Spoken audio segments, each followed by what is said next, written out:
इस दुनिया में दो ही लक्ष्य हैं आपके जीवन में।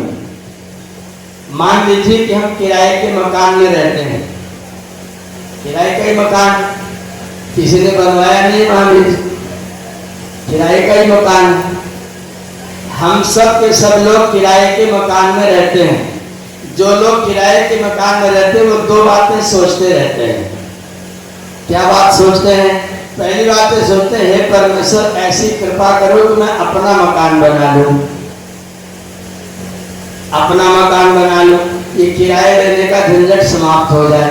और अगर कदाचित मेरे पास सोर्स ऑफ इनकम इस तरह का नहीं है, मेरे पास आय के स्रोत इस तरह के नहीं है कि मैं अपना मकान बना पाऊं, तो परमेश्वर इतनी कृपा तो जरूर करना कि कदाचित इस मकान का मालिक अगर अपना मकान मुझसे खाली करवाए तो ऐसा ही और इससे अच्छा, इससे सुखद, इससे कम दाम वाला, कम मेहनत वाला मकान मुझको फिर से प्राप्त हो जाए।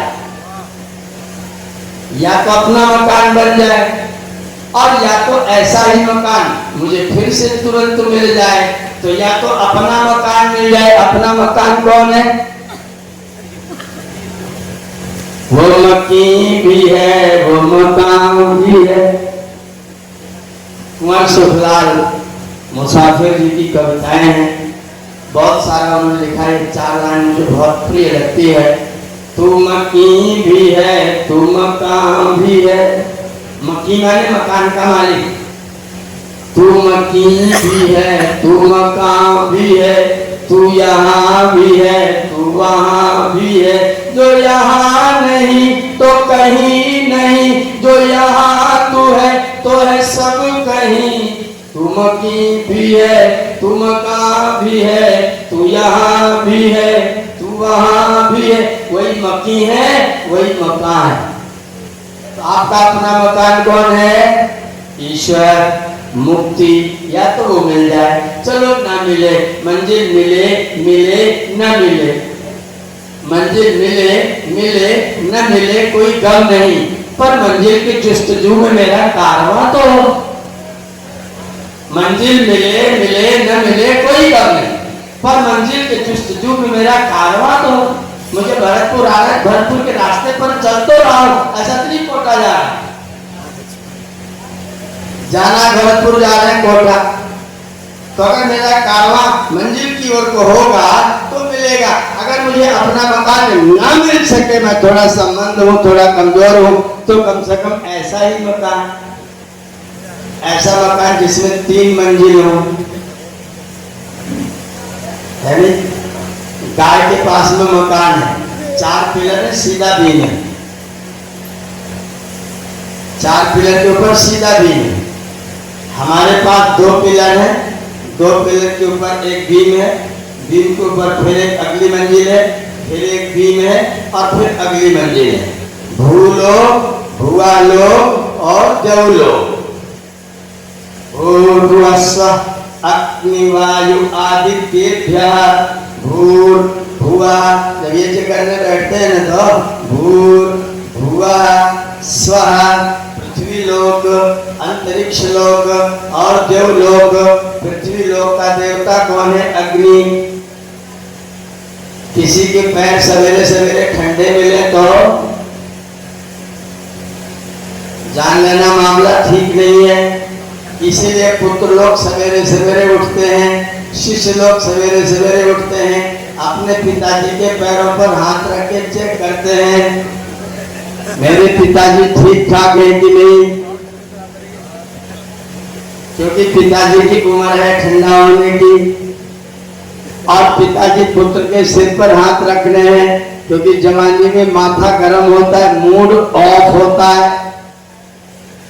तो पिताजी सिर पर हाथ रखते हैं और पुत्र जी पैर पर हाथ रखते हैं। दोनों जान लेते हैं स्वास्थ्य बिल्कुल ठीक है, पुत्र का भी स्वास्थ्य ठीक है, पिता का भी स्वास्थ्य ठीक है। और ध्यान रखना, अगर पुत्र ने पैर छुआ, पिताजी ने सिर छुआ, अर्थ और करंट दोनों बराबर मिले तो प्रवाह बढ़ जाता है, जीवन शक्ति बढ़ जाती है, जीवन का आनंद बढ़ जाता है। इसलिए पुत्र और शिष्य सवेरे सवेरे अपने माता पिता को चरण स्पर्श करके उनका स्वास्थ्य चेक कर लेते हैं। भूलोक का देवता कौन है? अग्नि। अंतरिक्ष का देवता कौन है? वायु। देवलोक का देवता कौन है? सूर्य।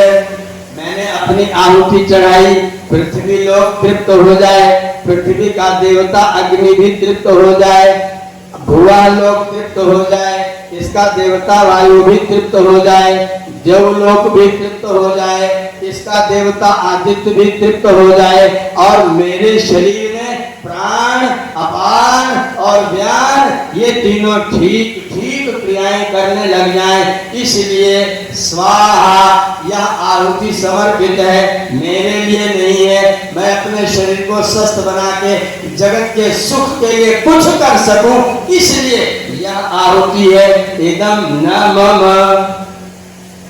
ये यज्ञ है। हे परमेश्वर, मेरा ये वाला मकान 3 मंजिल का है, केवल मनुष्यों के पास 3 मंजिल है, बाकी सबके मकान पिलर के ऊपर सीधा एक बीम है, एक ही मंजिल है, बस दूसरा मंजिल खड़ा ही नहीं हुआ। हम मनुष्य हैं, हमारा सिर ऊपर की ओर को उठा हुआ है, गाय का सिर। इसमें से जिन लोगों ने दान दिया होगा, जब उनका नाम बोला जाता होगा तो सिर कैसा रहता होगा, और जिन्होंने नहीं दिया होगा उनका कैसा होता होगा कि बोलने वाला मेरी ओर न देख ले, कहीं देख ले, कहते तुम भी दे दो भैया। तो जिन्होंने जब सिर ऊंचा करने का मौका आया तो अपना सिर नीचे कर लिया, परमात्मा ने उनका अगले जन्म में सिर नीचा ही बना दिया। येषां न विद्या न तपो न दानम ज्ञानम न शीलम न गुणो न धर्म ते मर्त्यलोके भुवि भारभूता मनुष्य रूपेण मृगाश्चरन्ति। सिर नीचे को किए ही घूमते रहते। येषां न दानम न विद्या न तपा न ज्ञानम न धर्म। अगर नहीं किया तो 3 मंजिल का मकान मिलने वाला। मैं परमात्मा से प्रार्थना करता हूं कि या तो नाक मिल जाए, या तो मोक्ष मिल जाए, और न मिले तो किराए के मकान में रहते रहते ऐसा ही मकान अगले जन्म में फिर भी कम से कम मानव का तन तो अवश्य प्राप्त हो जाए। अगर कोई व्यक्ति ये करेगा तो अगर आप आहुति चढ़ाते और सत्संग सुनते हो तो मैं गारंटी कर सकता हूं कि परमात्मा को आपको मजबूर हो कि मानव का जन्म देना ही पड़ेगा। क्यों? कारण बता रहा हूं, अपनी बात को सिद्ध कर रहा हूं। परमात्मा हमें जो जन्म देते हैं वो किस आधार पर देते हैं? हमारे कर्म के आधार पर। और जिन कर्मों का फल जिस जिस योनि में, ध्यान दीजिए मेरे शब्दों को, बहुत दर्शनिक बात कह रहा हूं। जिन जिन कर्मों का फल जिन जिन योनियों में प्राप्त हो सकता है वैसा वैसा शरीर परमात्मा बना करके जीवात्मा को प्रदान करते हैं। और अब तक आपने जैसे जैसे कर्म किए वैसे वैसे शरीर परमात्मा ने बनाए हैं। आगे अगर हम लोग आप लोग अपने कर्म बदल देंगे तो परमात्मा नई योनियां भी बना करके शरीर में आपको प्रदान करेंगे। योनियां समाप्त होने वाली नहीं है। अगर मैं यहाँ पर 10, 20, 50 गधों को लाके रख दूं तो सभी गधे मेरी ओर मुंह करके खड़े होंगे जी, किधर को मुंह करेंगे? उनकी मर्जी, उनकी मर्जी। न सूरज देखेंगे, न चंद्रमा देखेंगे, न तारा देखेंगे, न पूरब देखेंगे, न पश्चिम देखेंगे, न मंच देखेंगे। जिधर घाट दिखाई देगी उधर मुंह करके खड़े हो जाएंगे। उनको सत्संग से कुछ भी लेना देना कोई मतलब नहीं है। मनुष्य को छोड़ के अन्य किसी योनि में सत्संग होने की संभावना, इसलिए सत्संग करने वाले व्यक्ति को परमात्मा मनुष्य के अलावा और कौन सा शरीर प्रदान करेंगे? क्योंकि सत्संग का फल मनुष्य के अलावा किसी योनि में प्राप्त नहीं हो सकता है। तो फिर परमात्मा आपको कौन सा जन्म प्रदान करेंगे? स्वाभाविक बात है, अगर कोई व्यक्ति सत्संग करता है और व्यक्ति स्वाध्याय करता है तो निश्चित तौर पर यह घोषणा की जा सकती है कि परमात्मा उसको मानव का ही तन प्रदान करेंगे। अगर किसी को मानव का तन प्राप्त करने के लिए अपना आरक्षण कराना हो तो सत्संग का अवसर